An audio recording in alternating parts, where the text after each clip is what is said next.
En décembre 2024, le cyclone Chido frappait violemment Mayotte, laissant derrière lui des dégâts considérables et plongeant une partie de la population dans la détresse. Face à cette catastrophe, la protection civile a répondu présente, mobilisant ses équipes de bénévoles pour venir en aide aux sinistrés.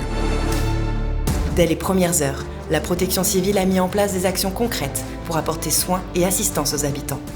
2 dispensaires avec médecins et infirmiers ont été ouverts à Koungou et à Koua, au nord de l'île.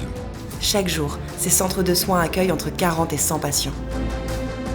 La mise en place d'un médicobus a également permis de renforcer la présence de la protection civile dans les villes, offrant un accès aux soins aux personnes dans l'incapacité de se déplacer. Chaque jour, il assure la prise en charge d'une 50aine de patients. Pour atteindre les populations les plus isolées, des maraudes sanitaires ont été organisées dans plusieurs villages et Banga en lien avec les associations locales. Plus de 50 missions ont déjà été réalisées, menant à une vingtaine d'évacuations vers le centre hospitalier de Mayotte.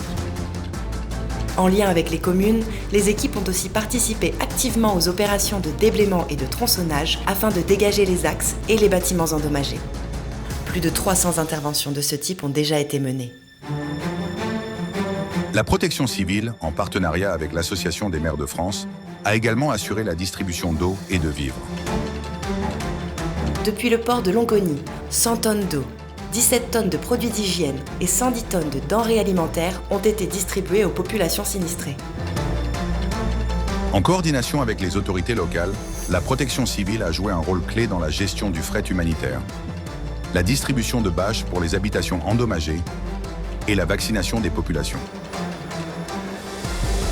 Derrière chaque action, il y a des femmes et des hommes engagés. Plus de 400 bénévoles mobilisés sans relâche depuis le passage du cyclone pour aider, soutenir et reconstruire.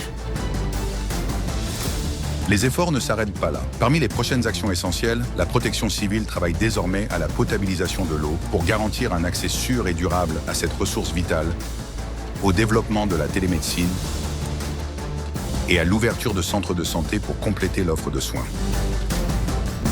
Grâce à la mobilisation sans faille des bénévoles de la protection civile et au soutien des partenaires, l'île se relève progressivement de cette épreuve. Ensemble, reconstruisons.